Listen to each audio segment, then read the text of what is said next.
Good afternoon, everybody. The long-awaited and long-promised video I said I was going to do about stringing up my onions. Finally, we're here.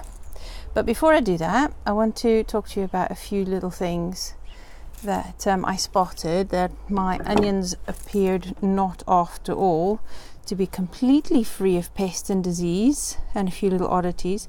So I thought I'd go through them first. I've kept some aside as I've sorted them to show you what I'm talking about. Okay, the first and most obvious one that I wanted to talk to you about is this. I don't know if you can see it. Okay, this bit of rot underneath by the roots. That's the only three I found. The only three I had was rot underneath. That one's gone a bit pinky, but it's called white rot, and it's very common in onions. I'm not quite sure. I can't remember what caused it, but I think it's to do with watering. So white rot is the one problem. Those I won't even use, not even immediately, but that's a common one. And then there's this one. I don't know if you can see it. It's so sunny here. There's mold underneath one of the layers of the papery skin. Yeah, I just wiped off.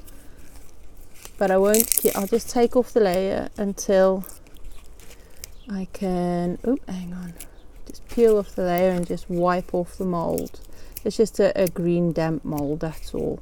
And now that it's dried, if I take that off, I can still feel slight dampness right at the neck over there, but I've wiped off the green mold, it's gone, and I gently peel off the paper, the papery skin. And I think I will even see if I need to. Yeah, there's a few bits of mold inside that layer there, so I will take that all off, and then I'll leave it to dry again in the sun. Yeah, that's better. So I'll take that off as far as I can. I'll let it dry again, and then I'll check it, and if it's any good then it will store. If it's not, I will use it immediately within the week. Okay. So yeah, I can feel that we're still a bit damp on the neck. And you can see that by the skin. It's brown, but it's a bit tacky. Slightly bruised as well, actually. I think this is the one I dropped, so I won't be able to keep that one. That one will have to be used as soon as I can. Okay, so you can see there, it's healthy underneath. No, it's fine. That one, it's healthy underneath, it's fine. So I'll just let that dry again and paper up on the skin. This one also has a bit of mold. So again, that's only 3 onions that I found. That you see the dark ring around there. That's a bit of green damp mold. So I just peel off the layers.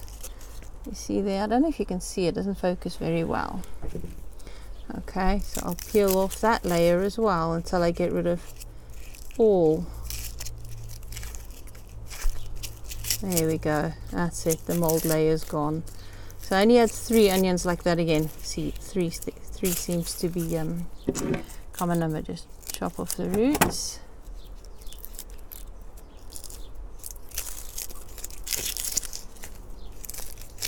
Okay, and I think I will cut the neck over there just to let air get in as well on the end. Nice onion that on both of them.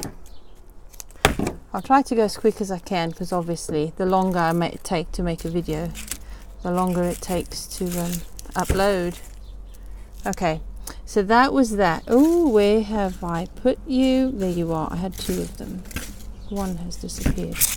Okay, the next thing I wanted to talk to you about was leek moth.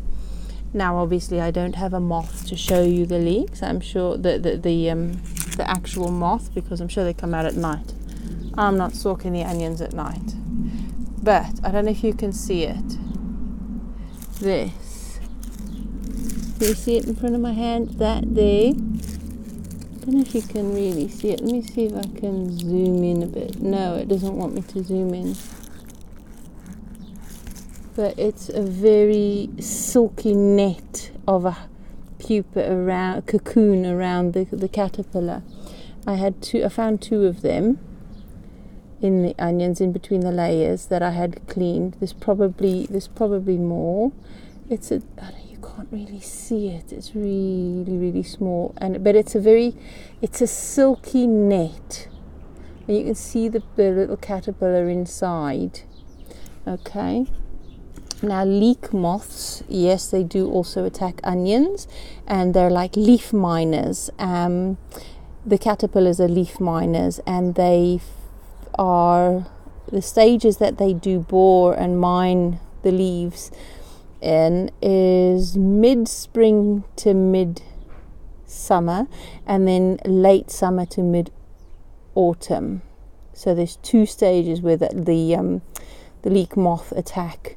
So I think the best course of protection for your leeks and onions is probably a net, an EnviroMesh type net, a very fine one where the moths can't get through. So I will definitely invest in that, because if my garden's going to have to be producing my food, I can't afford to lose it all to the pests. Well, I say pests, but they're vital parts of nature, because the moths actually feed the bats as well and other insects and animals. So they are a vital part of the chain, but I'll leave 1 or 2 onions or so in the front garden for them to get to, so that we don't lose them. I mean, I don't think we'll ever run out of leek moth. At the allotment, it was so prevalent, we gave up growing onions. It was not worth growing them, onions or leeks, because every year between the rust and the leek moth, we lost our leeks and our onions all the time. It was really bad. So it wasn't worth growing then. So I think to prevent it becoming that prevalent, because if you look at my garden now, just like the cabbage white, they are absolutely everywhere. There are cabbage white everywhere. You look. Oh, I've just had a little visitor, little house sparrow, come right next to me under there on the hedge. I love that. Sorry, distracted. But yeah. So, leek moth, okay, and the signs of leek moth, I do not know if you're even going to be able to see it on this camera, but I don't know if you can see it there. There's a little hole over there, and there's the beginnings of a hole over there. That's where they bore in and they mine, usually up the leaves and in the neck.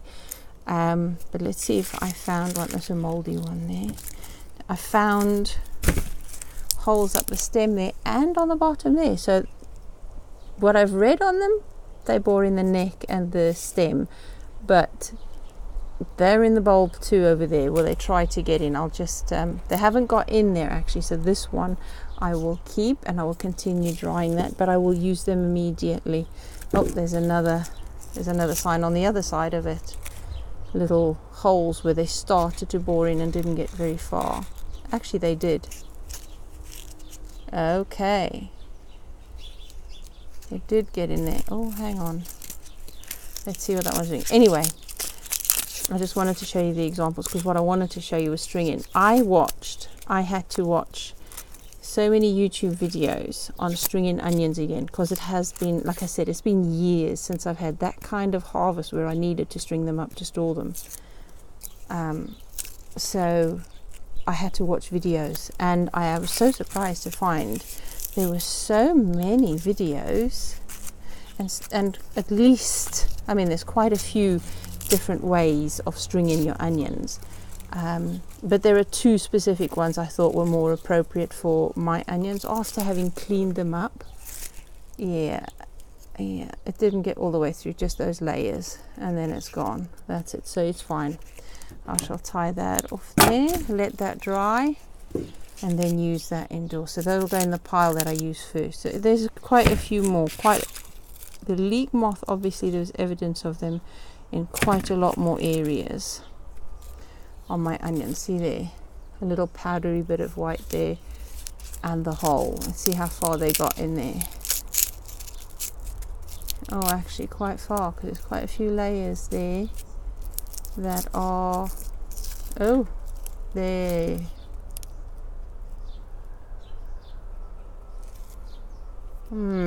There's quite a bit of mold caused there as well. Oh, and it has started to rot the onion. Look at that. That is, oh, there's another little house sparrow. They keep coming in and looking at what I'm doing. They seem to be curious. Oh, look at that. Yep. That is quite nasty. That's got quite a bit of detritus from the caterpillars in there as well. That's bored into there, into the onion itself. So that one I will cut open and use immediately. Okay, I think so. That's it. The mold, the white rot, and the leek moth. That's what I wanted to show you. So you'll always see the signs of little holes, and you can see those little holes and little tunnels in the leaves. So those are the obvious signs of the most common leek and onion problems. So that's that. And then when it came to cleaning the onions, I kept through. What I did is the stems that are dried, I just do that. If it breaks off short, then it goes into a different pile for one method of stringing. Right, that goes there. Obviously trimming off the roots with a pair of scissors, but I don't like pulling it, it might damage it.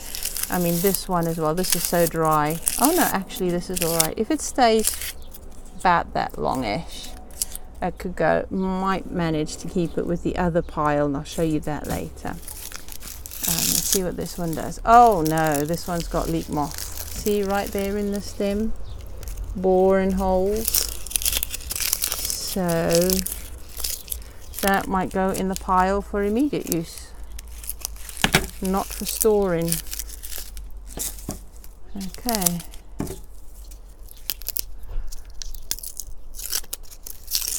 Let's have a look if that moth is still inside the stem. Probably not, they usually leave.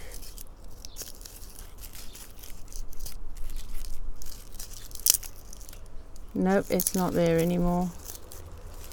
No, it's left. The little caterpillars, the cocoons, usually turn into cocoons in the stems, in the leaves, that is. So that's where you'll find them. So that is it. That's all I wanted to say on that. Now it's already 12 minutes. I might have to make another video because Muggins here does not know how to edit and join clips. Whatever, I'm just going to go with it. I can be bothered with that. Okay, so these ones are for chucking. Okay. These ones are for use immediately because they can't store any damage. You can't store them. Okay, so that's that over there. I don't know if you can see what I'm doing here, but I thought I would start with the long stemmed ones. I've taken all the loose papery skins off. Right, I'm hoping they'll have dried enough. Some of them might not have dried very well, but they'll dry further.